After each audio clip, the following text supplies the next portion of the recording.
Welcome to this second session in this series on testimony of the heavens. We're looking for prophecy in the stars. I have with me today Elizabeth Avalone, who is a member of our board of directors. And about 3 months ago, more than 3 months ago now, Elizabeth suggested at a board meeting this topic because we were looking for a topic for some kind of a special series. And the topic was looking for prophecy in the stars.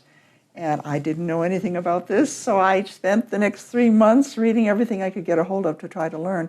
What we're going to talk about today is something that I did not study, but Liz has studied intensely, and that is the story of the Star of Bethlehem. And this is going to convince us that these stars really are prophetic, right? Right. So let's start with the Magi. Who were the Magi? Well, first I want to say, though, that the reason I suggested we do this study with constellations is that I just recently learned about the Mazarot, the story of the gospel that's in the stars. I just recently learned about it, and I'm still full of amazement that this whole thing exists in the heavens, and it can't be corrupted by anything that man does. So we can't mess with the stars. No, we can't. It's a message there that's been there for thousands of years.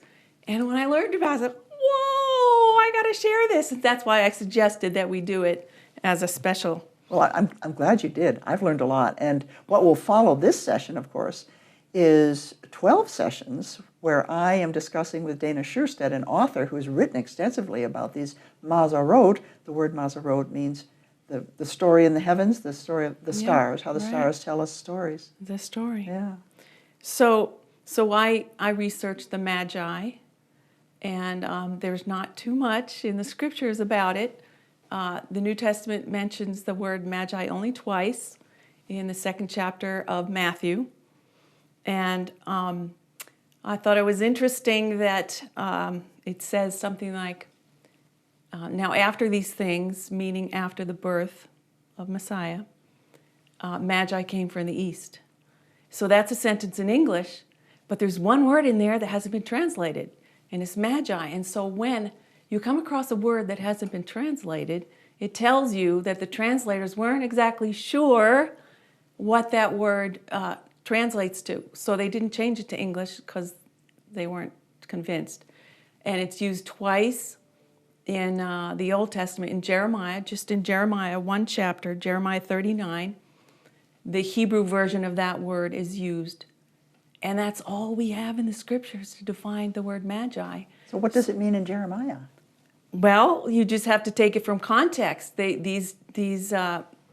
were officials of the court, recognized by the king, and they were they had high standing, they were highly educated, and highly regarded. That's why they were in the king's court. Now, this is not the Israeli king. This is the king of Babylon. Babylon. Right. Okay, so they're coming from the east. Right. All right. Right. Of Babylon. Okay. Right. So, and then another thing that I found out was that there's a contemporary of Jesus. His name was Philo of Alexandria. Yeah. He was a philosopher and a historian, and he mentions an Eastern Magi school. Oh, that's interesting. Okay. And that particular Eastern Magi school was highly regarded. They weren't, they were more than astrologers and soothsayers and magicians. They were the actual proto-scientists of the day. And so we think, I mean, we can just speculate, we don't know, but probably the Magi mentioned in Matthew chapter 2 are from this Eastern school. And so they were highly educated. And then on top of that, we have to speculate that, well, we got to go back in history. So Jerusalem was conquered by the Babylonians about 600 years before Christ.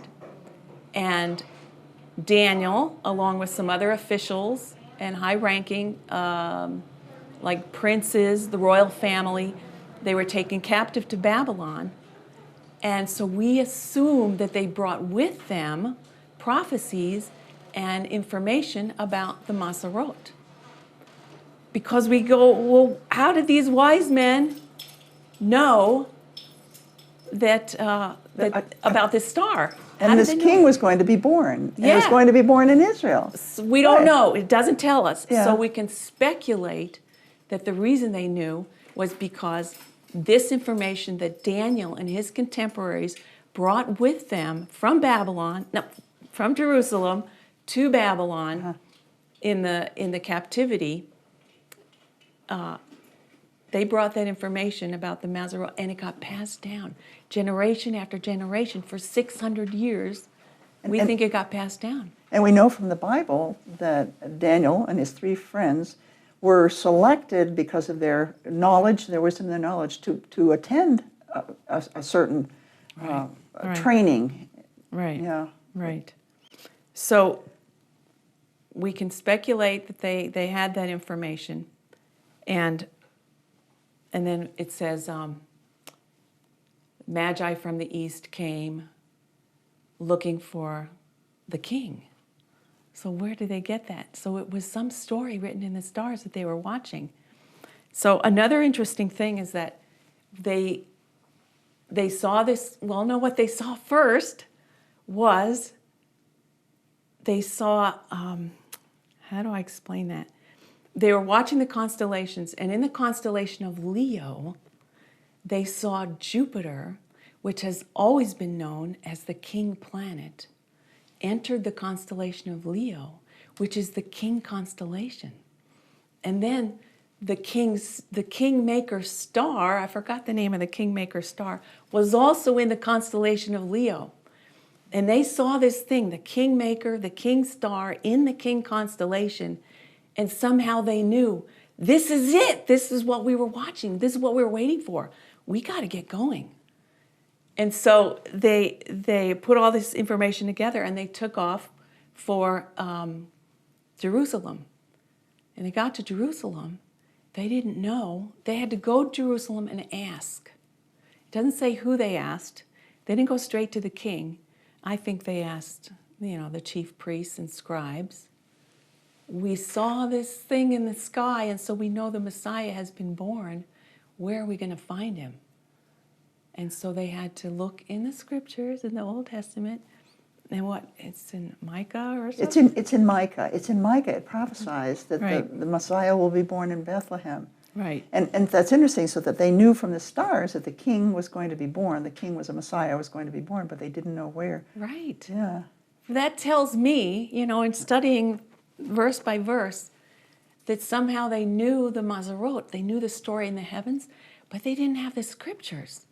Otherwise, they would have known the prophecy in Micah. Yeah. Isn't that strange? It's interesting because I always thought it was Jews who lived in Babylon, because many Jews stayed in Babylon and did not return to the land from Right. captivity. That's and so right. there was a very large number of Jews, and I thought, well, maybe it was the Jews who came, but I think you're right. I don't think it was the Jews. I think it was members of the Babylonian court that were not Jewish who could read it in the stars, but they didn't know the scriptures. Right. Interesting. That's very strange to me that Yeah. they would have the one but not the other. Yeah.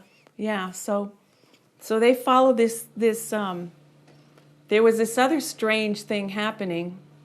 It was a conjunction of Jupiter and Venus. Okay. And so they saw that also. They not only saw this thing in the constellation of Leo, they saw a really bright star. And they didn't have magnification like we do. It was just with eye power. Mm-hmm. Yeah. And they saw a conjunction of Jupiter and Venus, and Jupiter is the king planet. Venus is the mother planet, and they came together, and they saw it in the east, and that star went through the sky and moved toward the west. And so Babylon is in the east, and Jerusalem is in the west. Okay. So they saw this bright, bright star, didn't know what it was, and they followed it, and it took them 9 months to go from where they were to stop over Bethlehem. Which makes perfect sense, because if you look at a map, and they, of course, they were on foot. Or donkey or camel foot, All right. but still slow travel. Very slow travel, 9 Right. months. Yeah, it makes perfect sense. Right, right. So another thing interesting is that when they got to Jerusalem, I said this, they had to ask where they might find the baby. And so they asked around, they found it would be Bethlehem. And then they were, I guess, summoned by the king, Herod. Right. They went to visit King Herod, and he started asking them questions. And he said, well, when you find him, come back and tell me so that I can go worship him. Yeah, Like, which... oh, yeah, yeah, right. Right, he just wanted to kill him, yeah. So if they had gone from Jerusalem to Herodium, where Herod, his palace was, Right. not in Jerusalem, but over in Herodium, Yeah. and had a little conference with him and took off, when they left and they were going from the palace to Bethlehem, the star would have been right over, like right overhead, and it would have been setting over Bethlehem if your vantage point was from Herodian. Now we know this because of our work on the stars and the precession and the movement of the stars and where the stars were at certain times, right? Yeah, well, I want to get to that All too, right. about I'll wait. I'll be patient.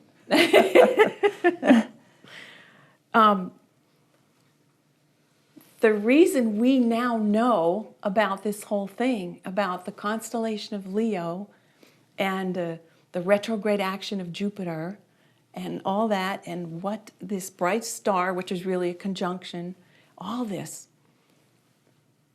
it just amazes me. I can't help it. It amazes me. And I think about, it says, where does it say? Colossians, I think, when the fullness of time had come, God sent his son born of a woman. And I think about, well, the fullness of time had come. God arranged for Johannes Kepler, who was a brilliant astronomer, a scientist, but he was a genius. He figured out all the mathematics behind the orbits, the constellations, the orbits, the planets, the sun, the moon. He figured out mathematical laws for calculating and predicting where all the planets and where everything would be. And that was like 400 years ago. And actually, Sir Isaac Newton added to his work. And then in real recent times, we've, computer scientists have come up with more and more advanced and sophisticated computer programs. So with the Pentium chip, which is, I don't know how many years ago, not too long ago, I mean relatively, right. The Pentium chip in the computers, the things a Pentium chip is able to do, the calculations and the programs a Pentium chip can run is amazing. And then more recent than that, computer scientists have developed programs to, how do I say that? They can go back in time and right, see the they stars. go back in time and they forward can go in time. forward in time. Right. They can predict exactly where planets and constellations and universes are going to be. Yeah. And they've written these programs, and with the Pentium chip and these programs, we can now know exactly what was going on in the heavens around 2 BC, 3 BC, and 3 AD, and so we know, we can see. If you can program certain dates in, that's where they figured out that this star, it's not a star, it's a conjunction actually, appeared in the sky 2 BC. And that's what the Magi were following. So it's like, that's the fullness, to me that's the fullness of time. We got Johannes Kepler, Sir Isaac Newton, and then all this computer stuff. It's just now. Why just now we are able to know for sure what exactly was happening in the skies 2,000 years ago. And then the 12 sessions me. that follow this one, this author, Dana Sherstad, and I, are looking at the constellations and the names of not only the constellations, but the names of the stars. And we're looking for that prophetic information, not only what has been fulfilled, but what will be fulfilled. So it's very exciting what we're able to do now. Right, it is. It is very exciting. And you can take it a step further. Yes. Because you can now use those computer programs. Like the two most commonly used, and I believe it's free software available to all of us. If you want to challenge what I'm saying, you can challenge it. If you've got a computer, you can download these programs. One is Stellarium. Stellarium, okay. Yes, and one is Starry Night. Starry Night. And you can do your own search. Just plug in dates and see what was happening. Okay. Through the years, like you can go back like 4,000 BCE up to the present time and keep searching and searching.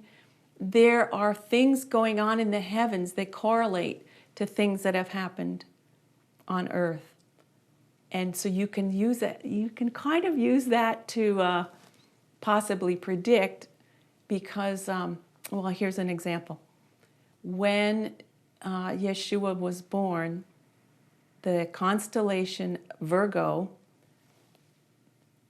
Jupiter, the king planet, went into the constellation Virgo right when he was born. So, and Virgo is the Virgin. Latin for virgin. Right. Right. So, Right, and there's the king planet going into the Virgin constellation, you know, and anyway, that constellation with the king planet circling in it is going to appear in the sky next year.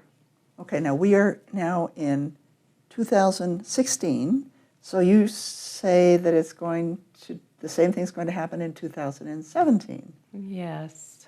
Okay. What does it mean? I'm not making any predictions, No, but it we can't sure predict. is interesting to watch it. Yeah.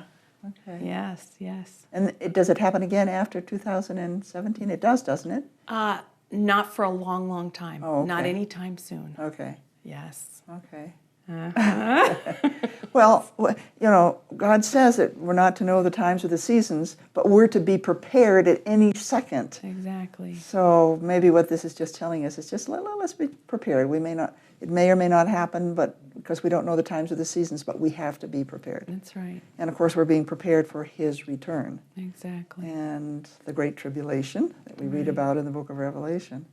Right, right. Yeah. Yeah, it's interesting. That reminds me, there's so many mentions of what's going on in the heavens in the scriptures. And the book of Revelation is full of signs. Revelation 12 starts out, and a great sign in the heavens, a woman clothed with the sun, with the moon at her feet, and a crown of 12 stars at her head. Well, that's got to be all stars. That's got to be talking about stars. He was talking about the constellation Virgo. Okay. Clearly. Yeah. And so John had this vision, but it's something that already had. Okay, tell me those words again. There was what was the sign? A great sign in the heavens, a woman clothed with the sun. That means the sun was passing in front of the constellation of Virgo. Okay.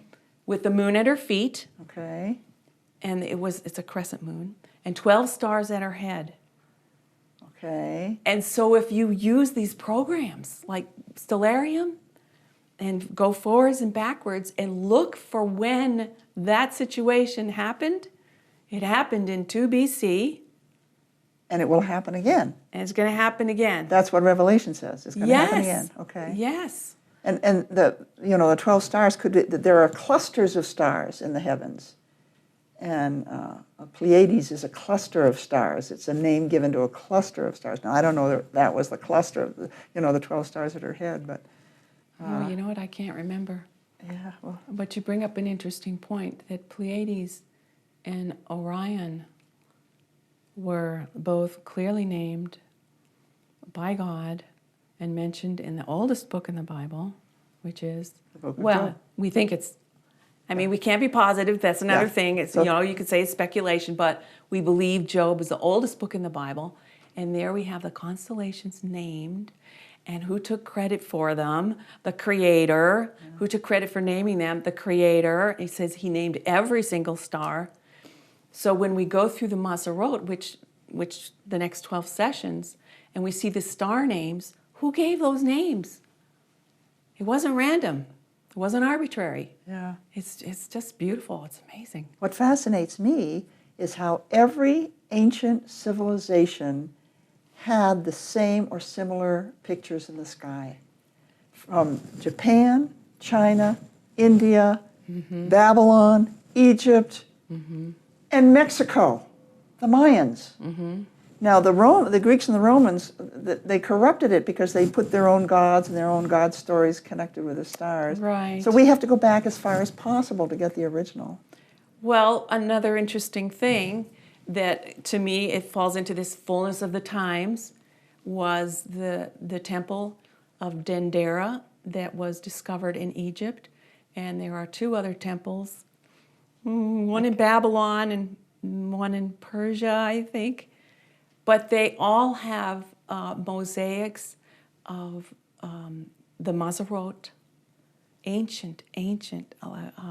Yeah. The one in Dendera is from 2000 BC, but they know because of the position, but because of the star that was used and named as the North Star in that Mazarot is not our North Star now.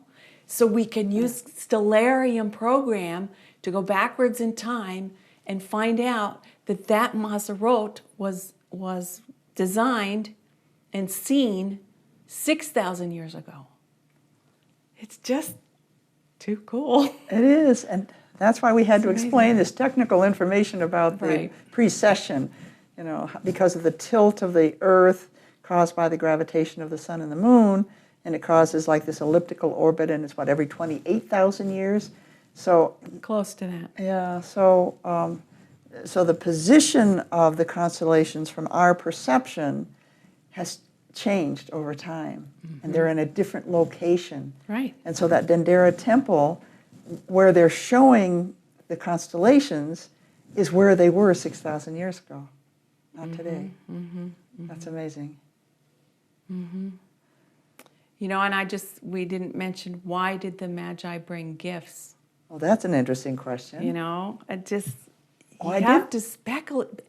Also, we think there were three kings, and that's probably not. But we always say three kings, and because they brought three gifts, three specific gifts. But there could have been quite a bit more, and they probably brought soldiers with them, and who knows what. It was because you don't travel alone in the ancient world. No, you don't.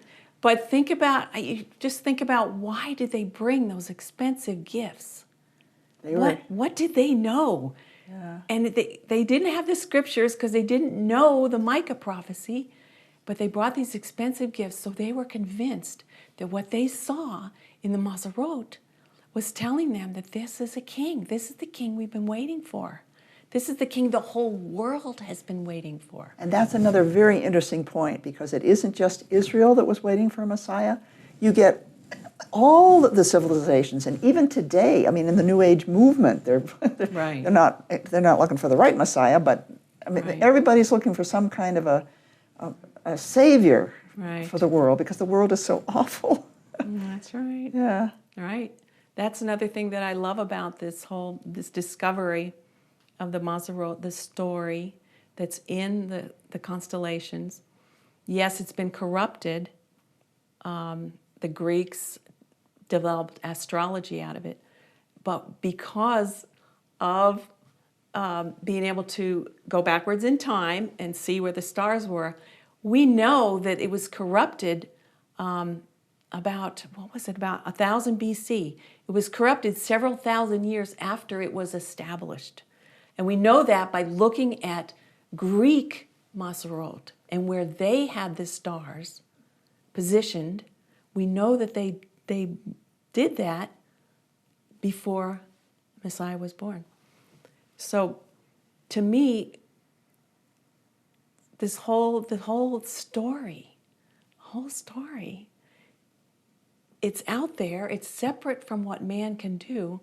There's speculation that we can now influence the weather, like perhaps scientists can cause storms, and maybe the extra rain is from the tarp or whatever that is. But maybe we can influence the weather on Earth. We cannot influence the heavens. We cannot influence the stars. Yeah. And it's independent of man, and it's there, and it's been there for so long. And another reason that we're beginning to see it is because scholars who study ancient languages can go back and get the names of these stars from ancient languages. Right, right. Well, I'm afraid our time is up. This has been fascinating, but what's coming is the discussion of the 12 constellations and what we can see in those constellations, both what has occurred and what perhaps may occur. Right. So with that, I thank you very much, Liz, for all this work that you've done. It's taken you 3 months, but it's been wonderful. Thank you very, very much. Fascinating. You're welcome. Bible Interact, uncovering the mysteries of the kingdom of God. At BibleInteract.tv, you will penetrate the scriptures of the Bible. At our store, you're just one click away from owning your favorite books, DVDs, or study guides. Earn a degree from our university and watch hundreds of video presentations from biblical scholars, archaeologists, and theologians. By subscribing to Bible Interact, you'll find all the resources you'll need, so why not subscribe today? Go to www.BibleInteract.tv. You'll be glad you did. Interested in studying more about the temple, the Messiah, or what God's plan is for our future? No problem. We've got you covered. With more than 200 DVDs, books, and workbooks, you'll find the answers you've been searching for. Bible Interact, uncovering the mysteries of the kingdom of God.